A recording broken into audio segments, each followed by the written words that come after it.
በጥንታዊቷ ህንድ ሰማይ ስር የሚቀጣጠል የእሳት ክምር ይታያል። በዙሪያው በሺዎች የሚቆጠሩ ሰዎች በዝምታ ቆመዋል። በእሳቱ መካከል ደግሞ አንድ የሞተ ሰው ተኝቷል።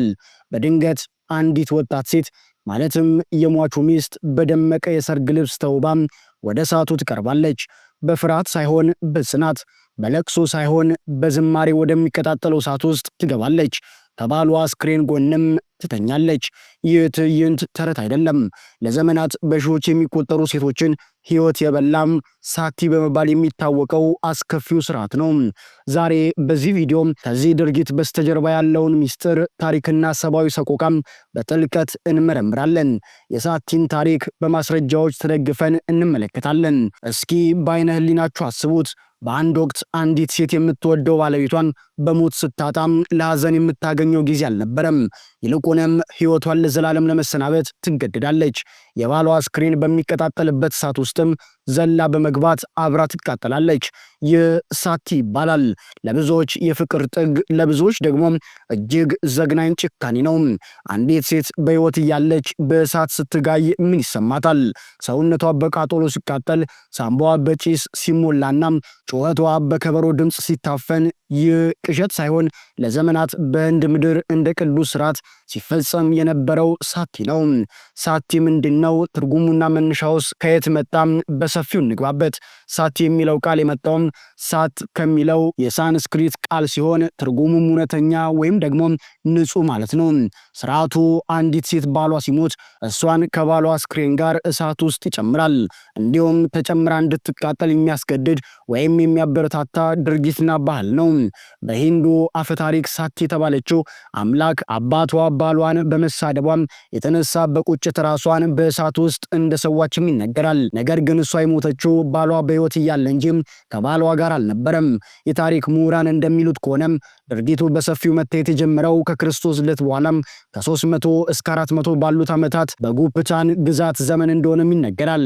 ይህ ድርጊት በፈቃደኝነት የሚደረግ ነው ቢባልም ከጀርባው ግን ከባድ ማህበራዊና ኢኮኖሚያዊ ጫናዎችም ነበሩበት።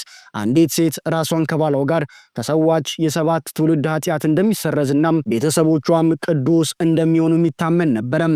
በወቅቱ መበለቶቿም እንደ እርግማን ይታዩ ነበረም። ጌጣጌጥ እንዳይለብሱም፣ ጣፋጭ እንዳይበሉና ማህበራዊ ግንኙነት እንዳይኖራቸው የሚከለከሉ ነበረም። ይህንን ስቃይ ከመቀበል ሞትን መምረጥ የተሻለ የሚመስላቸው እንደነበረም ታሪኩ ያስረዳል። የባል ቤተሰቦች የሟችን ንብረት ለመውረስ ሲሉ ሴቷ እንድትሞት ጫና ያደርጉ ነበረም። በ18ኛው እና በ19ኛው መቶ ክፍለ ዘመን ወደ ህንድ የመጡ አውሮፓውያን መንገደኞች ድርጊቱን ሲመለከቱ በድንጋጤ ቆስለዋል። አንዳንድ ሴቶች ወደ እሳቱ እንዳይመለሱም በእንጨት ተጭነው ይያዙ ነበረም። ለቅሷቸውና ጩኸታቸውን እንዳይሰማ ከበሮች በኃይል ይደበደቡ እንደነበረም እንደዚሁ ይነገራል። አንዳንድ ሴቶች ደግሞ በአደንዛዥ ዕፅ እንዲደነዝዙ ተደርገው ወደ እሳቱ ይጣሉ ነበረም። በ1815 እና በ1828 መካከል ብቻ በቤንጋል ግዛት ውስጥ ከ8000 በላይ ሴቶች በዚህ መልኩ መሞታቸው በሰነድ ተመዝግቦም ይገኛል። ይህ ግፍ እንዲቆም ትልቁን ድርሻን የተጫወቱት ራጃ ራም ሞሃን ሮይም የተባሉ የህንድ ሪፎርመር እንደሆኑም ይነገራል። የገዛ ወንድሙ ሚስት በእሳት ስትቃጠል በማየታቸው የተነሳ ከፍተኛ ትግልም ጀመሩ። በመጨረሻም በ1829 የእንግሊዝ ጠቅላይ ገዢም የነበሩት ሎርድ ዊሊያም እንደ ወንጀል የሚቆጠር መሆኑንም አወጁ። ህጉ ቢወጣም ግን ድርጊቱ በድብቅ ለዓመታት እንደቀጠለ ታሪኩ ያስረዳል።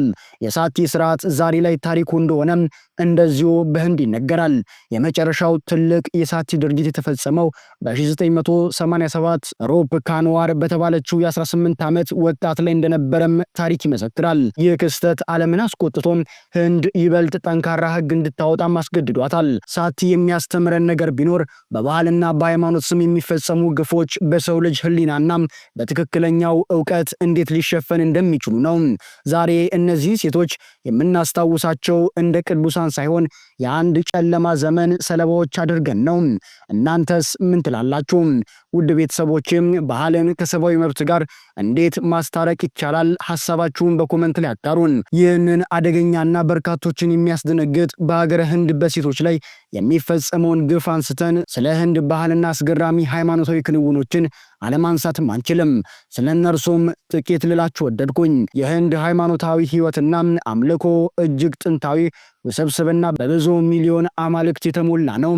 በህንድ ውስጥ ዋነኛው ሃይማኖት ሂንዱይዝም ሲሆን ከእርሱ በተጨማሪም ሲኪዝም፣ ጄኒዝም እና ቡዲዝም እዛው የበቀሉ እምነቶችም ናቸው። ሂንዱዎች በሚሊዮን የሚቆጠሩ አማልክት አሉን ብለው ቢያምኑም ሁሉም ነገር የሚቆጣጠረው 3 ዋና አማልክት ናቸውን ብለውም እንደዚሁ ያምናሉ። በህንድ ባህል ውስጥ አማልክቱ በድንጋይ ወይም በብረት ተቀርጸው ይገኛሉ።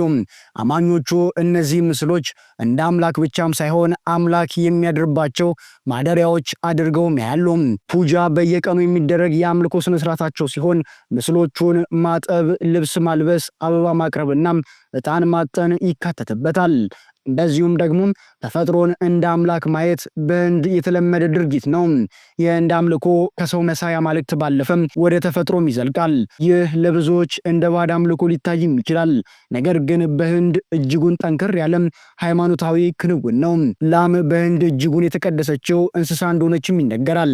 እንደ እናት ትታያለች፣ ወተት ትሰጣለች፣ ለእርሻ ትረዳለች። ስለዚህም ላምን መግደል ወይም መብላት እንደ ታላቅ ኃጢአትም ይቆጠራል። ወንዞችም እንደዚሁ አምላክ ተደርገው የሚታመኑበት የህንድ አካባቢዎችም አሉ። በዚያ ወንዝ ውስጥም መታጠብ ከኃጢአት ያነሳል ተብሎ ስለሚታመን በሚሊዮን የሚቆጠሩ ሰዎች ወደ ወንዙ ይገባሉ። እባቦች በተለይም ዘንዶች የመራባትና የጥበቃ ምልክት ተደርገው ይመለካሉ። እባቦች በተለይም ዘንዶች የመራባትና የጥበቃ ምልክት ተደርገው ይመለካሉ። የህንድ አምልኮ ትልቁ ፍልስፍና የሰው ልጅ ነፍስ አትሞትም የሚል እንደሆነም ይነገራል። አንድ ሰው በዚህ ምድር ላይ የሰራው ስራ ጥሩም ሆነ መጥፎም ቀጣይ ህይወቱን ይወስናልም ይላሉ። አንድ ሰው ሲሞት እንደ ስራው መጠን በሌላ ሰው ወይም በሌላ ፍጥረት እንስሳት ሆኖ እንደገና ይወለዳል ተብሎም ይታመናል። ከዚህ ውደት መውጣት የአምልኳቸው የመጨረሻው ግብ ነው። በህንድ ውስጥ የሚገኙ ቤተ መቅደሶች እጅግ አስገራሚ ጥበብ የተሞላባቸውም ናቸው። አንዳንዶቹ ቤተ መቅደሶች በወርቅ የተለበጡ ናቸው። እንደ ሲክ ወርቃማ ቤተ መቅደስ አይነቱም ለዚህም ተጠቃሽ ነው። አንዳንዶቹ ደግሞ እንደ አይጥ ቤተ መቅደስ ያሉ ሲሆን በሺዎች የሚቆጠሩ አይጦች እንደ ቅዱሳን የሚጠበቁበትና የሚመገቡበት ቦታም ነው። የህንድ አምልኮ ለውጭ ሰው ግራ የሚያጋባ ሊሆንም ይችላል። በሚሊዮን የሚቆጠሩ አማልክት፣ የተቀደሱ እንስሶችና ወንዞች፣ ነገር ግን ለህንዳውያን ይህ ሁሉም የአንድ ትልቅ መንፈሳዊ እውነት መገለጫ ሆኖ እናገኘዋለን። ከሳቲ ስርዓት ጀርባም የነበረው ይሄው ትልቅ መንፈሳዊ እምነት እንደሆነ ከዚህ ታሪክና ከዚህ ሃይማኖታዊ ክንውን እንደዚሁም ደግሞ ህንዶች ለእምነታቸውና ለአመለካከታቸው ያላቸውን ሰፊና ጠንካራ የሆነ ጉዳይን ማንሳት ተገቢ መሆኑን እናገኘዋለን። ታዲያ ከሳቲ ስነ ስርዓት ጀርባ የነበረው ይሄው ጥልቅ መንፈሳዊ እምነት ነበረ። የተወደዳችሁ የኑር ኢትዮጵያ ቤተሰቦቻችን ይህንን ታሪካዊ እንደዚሁም ደግሞ ሃይማኖታዊ ክንውን በህንድ የነበረው እውነት አሁን ላይ ግን የቀነሰውና ሙሉ ለሙሉ ጠፍቷል ተብሎ የሚነገርለትን ይህንን ታሪካዊ ባህላዊ ክንውን በእንደዚህ አይነት መልኩ አስገራሚውንና እጅጉን አስደንጋጩን እጅን በአፍ ላይ የሚያስጭነውን ጉዳይ በስፋት በመረጃዎችና በማስረጃዎች እንደዚህ ለመዳሰስ ወደናል።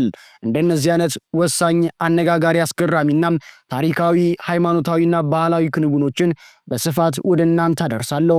ታዲያ ቻናላችንን ሰብስክራይብ፣ ላይክ እና ሼር በማድረግ ቤተሰብ እንድትሆኑ እየጋበዝኩኝ በቀጣይ አዳዲስ መረጃዎችና ጉዳዮች ዳግም እስከምመለስ ለዛሬው እዚህ ጋር አበቃውኝ። ቸር ቆዩልኝ።